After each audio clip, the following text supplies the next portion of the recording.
In the heart of a village surrounded by wide farmlands and endless forests, there lived two brothers, Abina and Chaik.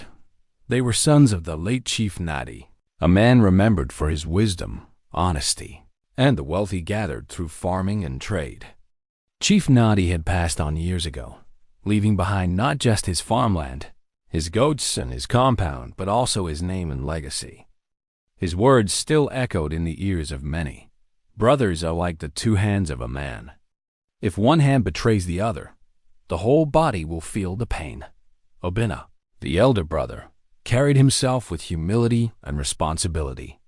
He had inherited his father's hard-working spirit and was known throughout the village as a man who respected elders, kept his promises, and cared for his family. He was not rich, but he was content, and the people trusted him. Chaik, the younger one, was different. He was handsome, sharp-tongued, and ambitious for his own good. Unlike Abina, Chaik often dreamt of wealth without labor, of shortcuts to riches without sweat. The villagers whispered about him. Chaik is like the chick that wants to fly before its feathers grow. Still, as brothers, they lived under the same roof, worked the same farm, and shared meals cooked by Obina's wife. Ngozi, the arrival of fortune one market day. A wealthy trader from the city, Chief Ez, passed through their village. He was on his way to purchase cocoa and palm oil for export. By chance, Obina helped him when his cart broke down near the village stream. Grateful, Chief Ez entrusted Obina with a bag of money to keep safe until his return the following day. It was a heavy bag, so heavy that when Obina carried it on his shoulder, villagers' eyes followed him. Everyone knew the bag contained wealth beyond anything they had ever seen. That money can buy 10 goats and still remain, one woman whispered. If it were me, I would build a house with zinc roof and eat meat every day, another said. But Abina, honest as always, kept the bag in his hut under his father's old wooden chest and told his wife, Ngozi, "This is not our money. It belongs to Chief Ez. If we touch it, the gods will see. A man's integrity is greater than gold." Ngozi nodded, proud of her husband's uprightness. Yet Chaik's eyes glittered like a snake in tall grass when he saw the bag. The seed of betrayal. That night, while Abina and Ngozi slept, Chaik lay awake, staring into the darkness. His mind raced with thoughts. Just one bag of money. Enough to change my life forever. Why should Obina be the one trusted? Am I not also a son of Nadi? If I take it, I can leave this poor village, go to the city, and live like a king.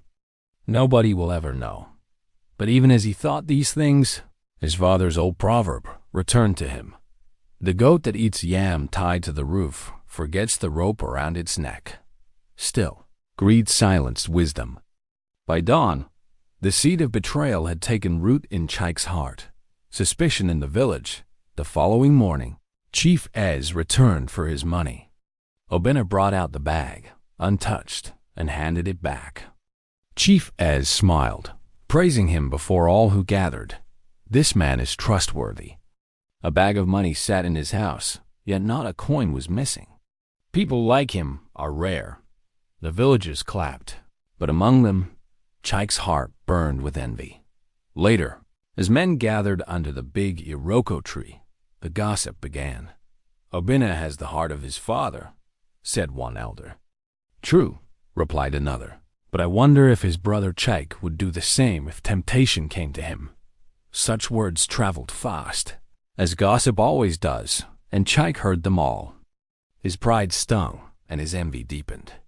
The opportunity a week later, Chief Ez returned, this time with 2 bags of money. He was traveling to the neighboring town and feared robbers on the road. Once again, he sought Obina's help. Please, keep these safe for me. I will collect them after the festival. Obina agreed without hesitation. But that night, as the household slept, Chaik crept silently into his brother's hut. His hands trembled as he reached under the wooden chest. He pulled out one of the bags heavy with coins and notes. The crickets outside chirped loudly as if warning him. The moonlight streamed through the thatched roof, falling on his sweating face. He paused, his conscience battling his greed. But then he whispered to himself, "This is my chance. I cannot remain poor forever while Obina takes all the praise." And with that, he slipped away into the darkness, carrying Betrayal on his shoulder. The next morning, at dawn, Obina went to check on the money, only to find one bag missing. Panic seized his heart. He called out to Ngozi, and together they searched every corner. But the bag was gone. He ran outside, shouting, "Chike! Chike, have you seen the bag?" But Chike was nowhere to be found. His map was empty, his belongings gone. The villagers gathered quickly as news spread like wildfire. Some shook their heads in pity. Others whispered with glee at the drama. One old woman exclaimed, "Did I not say it? A lizard that nods too much is planning to bite." Chike has betrayed his brother. The village in turmoil by mid-morning, Chief Ez arrived to collect his money. Obina, with tears in his eyes, fell to his knees before him. "My chief, forgive me. I kept the bag safe as before, but one has been stolen. My own brother, my own blood has betrayed me." A murmur ran through the crowd. Chief Ez's face darkened. "You mean your own brother has fled with my money?" he thundered. Obina bowed his head. "Yes, my chief. May the gods bear me witness, I did not touch it. It was Chike." The elders of the village were summoned at once. They sat in a circle under the iroko tree, their walking sticks resting on the ground. The people gathered around, eager to hear judgment. Elder Okafor, the oldest among them, stroked his gray beard and spoke. "When a man bites the hand that fed him, he digs his own grave." Obina has always been honest. But this matter is bigger than one man's integrity. Chike's betrayal has brought shame upon this family and upon our village. We must act. Suspense closing of Section 1. The drummers began to beat softly in the distance as the crowd grew restless. Some demanded that Chike be hunted down immediately. Others whispered about curses, saying the gods would not let such betrayal go unpunished. Chief Ez stood tall, his voice echoing, "If by the next moon Chike is not found, this entire family will bear the burden of his theft." The words fell heavy, like stones in water. Obina's heart pounded. The entire village now watched him, as if he carried not just his brother's betrayal, but the shame of all Dot. And so, the story of two brothers, one honest, the other greedy, was no longer a private matter. It had become the concern of the whole community. But what would happen next? Would Chike be found, or would Obina's name be ruined forever? The village waited out, the gods watched Dot, and the tale had only just begun. The news of Chike's betrayal spread across the village like dry season fire racing through tall grass. From the market square to the riverside, from the blacksmith's forge to the women pounding yam in their courtyards, everyone had something to say. In villages such as this, gossip was not just idle chatter. It was the drumbeat of communal life. And now, every drumbeat carried Chike's name. Some shook their heads in sorrow. "Ah, what a shame. To betray your own brother for money?" Others hissed in anger. Greed is like a leech. Once it attaches, it does not let go until blood is drained. Children ran about, imitating the scandal, shouting, "Chike has stolen! Chike has run away with the money!" They had turned betrayal into a game. But for Obina, there was no laughter. He walked through the village with his head bowed low, his once proud steps slowed by shame. Ngozi, his wife, walked beside him, her face heavy with sorrow. She whispered, trying to comfort him, "My husband, do not let the actions of a foolish brother stain your heart. The gods see everything. Truth may walk slowly, but it always arrives." Still, Obina's heart was restless. The gathering of elders under the shade of the mighty iroko tree. The elders gathered again. The entire village stood around them in a large circle, waiting. Elder Okafor spoke first, his staff striking the ground with each word. A brother's betrayal is not just his own sin. It drags his family's name into the mud. Chief Ez has lost his money, and he demands justice. Shall we let this matter rest? No. If we close our eyes to evil, we invite evil into our own homes. Another elder, Mama Nkechi, who was respected as the oldest woman in the community, added, "When one finger touches oil, it spreads to the others. If Chaik's betrayal goes unpunished, it will teach others that greed is rewarded. We must act for the sake of our children." The villagers murmured in agreement. Some called for curses to be placed on Chaik. Others demanded he be hunted down like a wild goat. Chief Ez, his voice heavy with anger, declared, "I gave my trust to this family. If Chaik is not found, Abina himself will carry this burden. A thief may be your brother, but a thief is still a thief." Abina fell to his knees, his hands trembling. "Please, my chief, spare me. I did not betray you. My father's spirit would strike me down if I touched what is not mine. Give me time, and I will find my brother. I will bring him back, dead or alive." The elders exchanged glances. At last, Elder Okafor nodded. "So be it. You have until the next full moon. If Chaik is not returned, the curse will fall upon your household." The villagers shouted in agreement. The drummers beat their drums. The judgment was sealed. The weight of shame from that day, Abina could not sleep in peace. By day, he worked the farm with trembling hands, for every villager's eyes followed him. By night, he lay awake staring at the thatched roof, hearing whispers of shame even in the silence. One evening, as he walked back from the farm, a group of young men mocked him. "Ah, Abina! Tell us, how does betrayal taste when it comes from your own blood?" Their laughter stung him like a whip. He clenched his fists but said nothing. His father's words echoed in his ears. Silence in the face of mockery is not weakness. It is the strength of a man who knows truth will one day speak for him. But still, the wound in his heart deepened. The search for Chaik, determined to prove his innocence, Abina set out to find his brother. He traveled to nearby villages, asking if anyone had seen a young man carrying a bag of money. Some said they had seen a stranger pass by. Others denied it. His sandals wore thin. His body grew weary, yet he pressed on. Ngozi urged him not to give up. "A brother's betrayal may cut deep, but if you do nothing, his sin will become your shadow. Find him, my husband. Find him before the moon becomes full." So Abina pushed forward, though his spirit was heavy. The village reaction. Meanwhile, back in the village, tongues wagged like restless bells. Some felt pity for Abina, but many enjoyed the scandal. At the palm wine tapper's hut, men argued heatedly. "Abina is a fool. Who keeps 2 bags of money in his house? He invited temptation." Another countered, "No, he is a man of honor. The gods will not let him suffer for his brother's sin."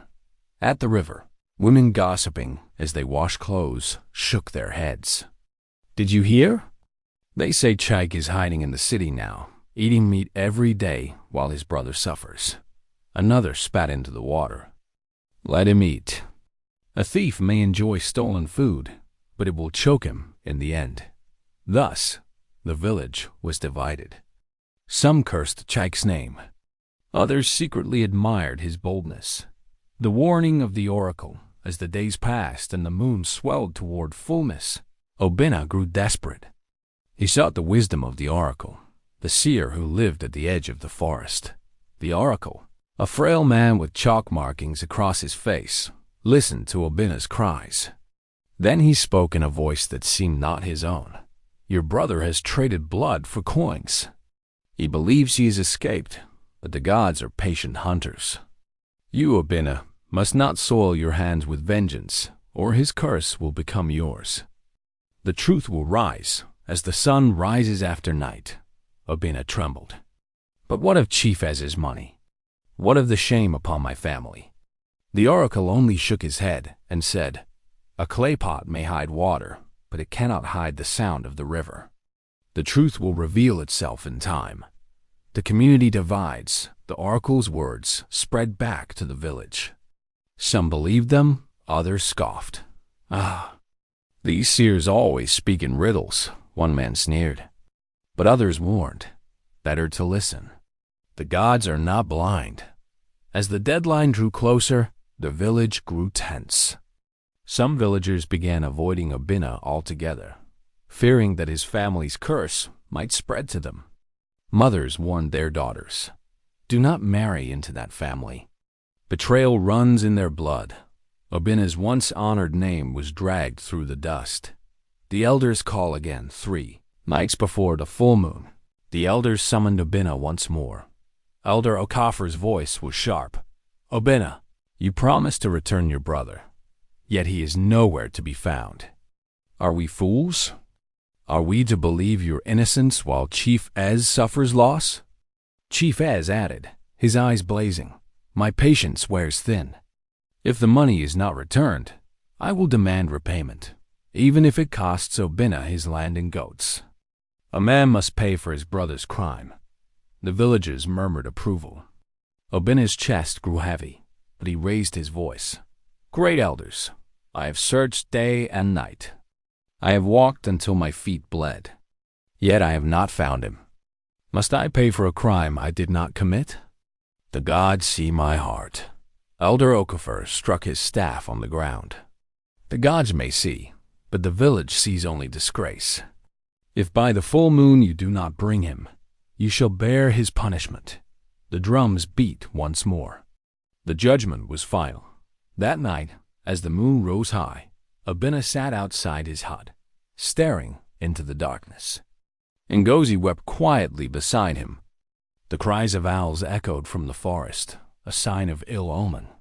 But even as he spoke, far away in the city, Chaik sat in a tavern, drinking palm wine and feasting, oblivious to the storm his betrayal had unleashed. He laughed with strangers, tossing coins carelessly, thinking he had escaped the judgment of men and gods. Yet in the shadows of that tavern, unseen eyes watched him. Eyes that carried whispers back to the village. The gods were not asleep. And when the moon became full, something would happen that no one in the village could have imagined. The night in Anitsha hung heavy with tension. In the tavern, the brothers faced each other like two spirits caught in the same storm. One stood for truth, the other for betrayal. The hunters gripped their spears, the crowd pressed closer, and the gods seemed to watch with silent judgment. Chaik's knife trembled in his hand. His eyes darted wildly, pride and fear wrestling inside him. Obina's voice cracked with sorrow. "Brother, do not choose death over repentance. Come home, face the elders. Return the bag of money. There is still a path back to honor." But Chaik spat on the ground. "Honor will not fill my belly. Honor will not build me a house. I have tasted wealth, and I will never go back to hunger." The words burned Obina's heart. He stepped closer, his hands open. The hunters readied themselves to strike, but Obina raised a hand to hold them back. "Chaik," he whispered, "look into my eyes. We shared the same womb. We drank from the same mother's breast.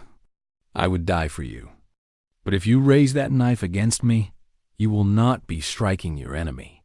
You will be cutting the cord of brotherhood that even the gods honor." For a moment, Chaik's face faltered. His hand shook. But then greed hardened his heart again. He lunged out. The fall of chicken gasps tore through the tavern.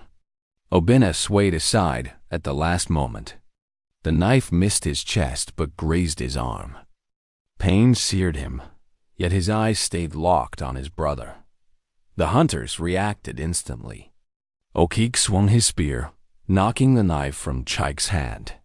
Jide rushed forward, pinning Chaik's arms. Bela seized him by the neck. The crowd erupted in shouts, some crying for blood, others demanding mercy. Chaik struggled like a trapped animal, his voice hoarse with rage. "Let me go. I will not return to that cursed village. I will not kneel before those old fools." But the hunters bound his wrists with rope. His pride was shattered, and his tongue remained sharp. Obinna, bleeding but steady, stepped forward. His voice rang with sorrow, not triumph. "Brother, I begged you to walk freely. Now you will be dragged like a goat to slaughter. Why did you choose this path?" Chike spat again, but his eyes flickered with something. Was it fear or regret?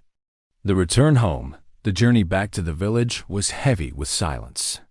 Chike walked bound, his head lowered, his feet stumbling on the rough path. The hunters guarded him closely. Obinna walked ahead, his arm bandaged, his heart heavier than stone dot at the gates of the village. Drums thundered. Word had already spread Chike had been caught.